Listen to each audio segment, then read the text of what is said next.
Oke, lanjut ya. Nah, oke, sekarang saya mau ngajarin pelan-pelan. Bagaimana caranya mengungkapkan kasih kita kepada Tuhan? Kita buat yang belum pernah melakukannya. Kalau yang sudah pernah melakukan, saudara bisa kembangkan lebih jauh lagi.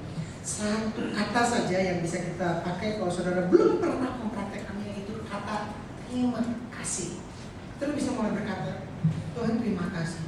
Tuhan terima kasih untuk makanan ini. Kalau saudara mau makan, nah itu memang dari hati saudara.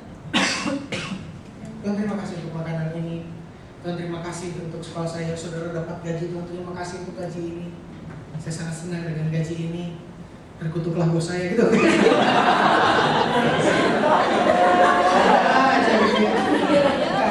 Katakan terima kasih dengan jujur, dengan jujur dari hati saya. Tuhan terima kasih. Lalu lintasnya lancar banget. Saya nggak perlu macet. Tuhan terima kasih udaranya enak. Banyak yang bisa kita ucapkan terima kasih. Tuhan terima kasih saya punya baju. Banyak orang gak punya baju. Tuhan terima kasih saya punya banyak teman. Saudara di sini punya banyak teman. Banyak orang yang gak punya teman. Sekalipun uangnya banyak. Banyak yang bisa kita ucapkan. Tuhan terima kasih saya bisa dengar firman yang luar biasa. Banyak orang yang mengharap-harapkan mendengarkan firman Tuhan seperti ini. Banyak yang bisa kita ucapkan. Jadi saudara bisa mengucapkan terima kasih untuk jutaan itemnya. Ya kalau enggak ratusan ribu lah.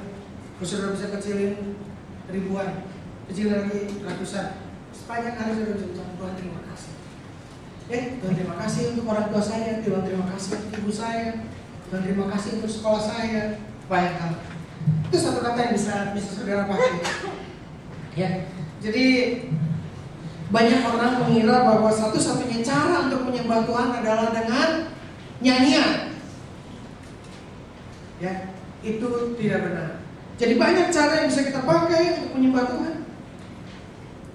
Dan itu kita bisa mengungkapkannya dengan berbagai macam cara. Oke, tetapi ada satu hal.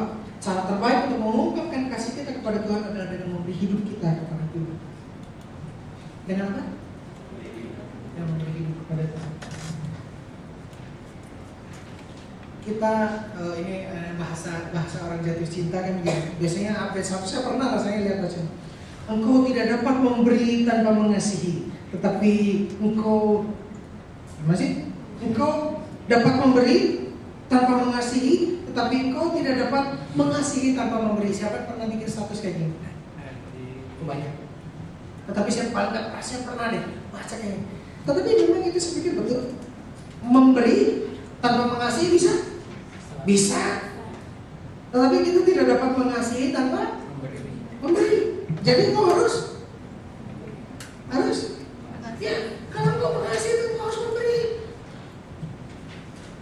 Persembahan bang. Nah ini makanya otaknya harus dibersihin dulu. Uang dulu. Bukan. Setiap kali berpikir tentang memberi, berpikir persembahan, bukan. Ya. Jadi saudara kalau saudara mau melihat Tuhan, saya mau menyatakan kasih saya kepada Tuhan, saudara bisa lakukan dengan memberi. Memberi apa? Tadi kan sudah bilang dengan memberi hidup, dengan memberi hati Tuhan. Ini saya kasih hati saya sama Tuhan. Saya kasih jiwa saya sama Tuhan. Dan ini akhirnya berikutnya bukan sekedar lagu. Katakan ku berikan hatiku, kalian. Tapi memang hatimu kau berikan. Hati itu perasaanmu, jiwamu kau berikan kepada Tuhan. Itu yang dimaksud memberi. Ini saya bilang hal yang terdalam. Ya, Roma 6 ayat 13. Roma 6 ayat 13 menyebutkan serahkanlah seluruh hidupmu kepada Allah karena kepadamu telah diberikan hidup baru. Terjemahan yang menyebutkan berilah dirimu kepada Allah sepenuhnya karena kau telah memberikan hidup baru. Ya,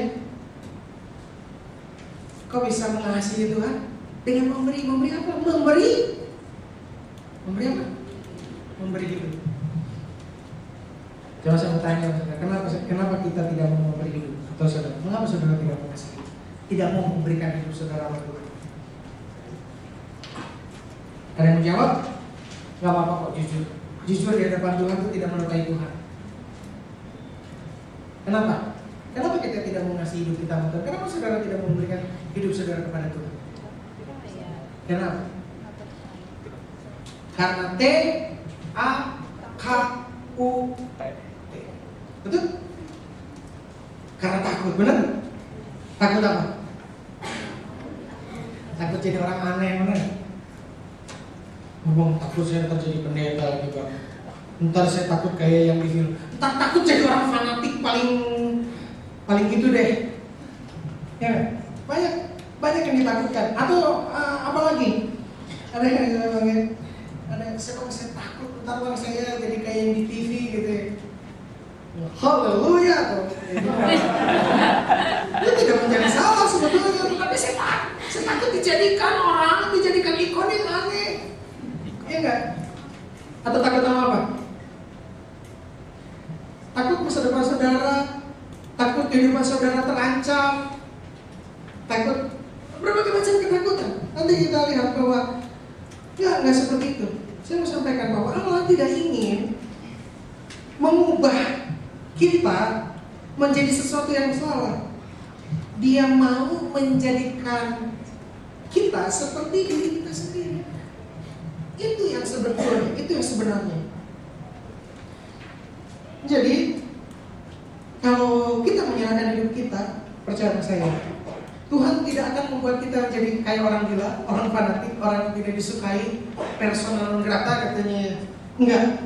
Tetapi justru ketika kita menyerahkan diri kita kepada Tuhan, Tuhan bisa membuat kita menjadi semakin normal.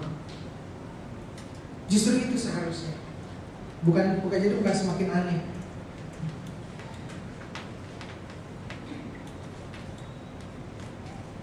Nah, ada satu kesaksian yang saya ceritain. Saya ini waktu Forty Days of Purpose sebelumnya juga saya pernah ceritain. Saudara tahu kaum feminis? Orang feminis pokoknya kaum feminis itu adalah orang-orang yang ambil garis keras tentang masalah keperempuanan. Pokoknya kita garis keras lah tentang hal perempuan. Namanya Liz Curtis Hicks. Jadi dia itu feminis dan militan. Dan suatu waktu dia akhirnya pergi ke gereja dan dia bilang saya mau ke gereja sekali ini saja, titik. Pokoknya sekali ini, gua nggak akan pernah lagi. Nah waktu dia datang ke gereja, sudah tahu apa yang dibagikan? Yang dibagikan itu adalah ayat yang luar biasa. Ya, ayatnya itu adalah hai istri-istri, hai istri tunduklah pada suamimu. Sudah kebayang kaum feminis militan yang pokoknya memperjuangkan keperempuanan dapat ayat seperti itu kan? Hai istri-istri tunduklah kepada suamimu. Ayat apaan ini? Karena memang banyak orang juga memang terlalu menggembar-gemborkan ayat itu. Lupa ayat yang berikutnya. Ayat yang berikutnya diterusin. Ayat berikutnya sudah tahu dong. Kalau sudah datang ke pernikahan beberapa kali, saya membagikan ayat ini. Ayat yang berikutnya saya tahu apa? Hai suami, kasihilah istrimu sebagaimana Kristus telah mengasihi jemaat dan telah menyerahkan dirinya baginya. Ini nggak pernah didengar kayaknya. Nah, makanya kalau saya kalau ini baru cool banget kan nih, good, bagus katanya. Kalau memang benar ada seperti ini, saya akan dengan senang hati katanya. Saya memberikan diri kepada pria manapun juga yang bersedia mati untuk saya. Dia bilang seperti itu. Dan temannya dia bilang, Kristus mati buat kamu. Pria, ada seorang pria yang mau mati untuk kamu. Itu Yesus Kristus katanya. Dan beberapa waktu kemudian hatinya diubahkan, hidupnya diubahkan. Dan memang bukan menjadi orang aneh, tetapi justru menjadi semakin normal. Ini dipakai banyak oleh Tuhan berbicara. Cukup terkenal penulis dan membicara kisah terkenal.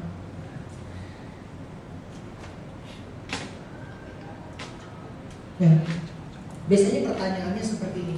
Oke, saya ngerti deh tentang kasih Tuhan, tetapi saya nggak cukup mengasihi Tuhan gitu ya. Saya nggak cukup rasa untuk mengasihi Tuhan. Saya pernah seperti itu. Oke deh, saya mau menyembah Tuhan. Oke, saya ngerti. Tapi saya nggak cukup rasa untuk mengasihi Tuhan. Permasalahannya bukan di rasa atau pengertian saudara untuk mengasihi Tuhan. Permasalahannya cuma satu.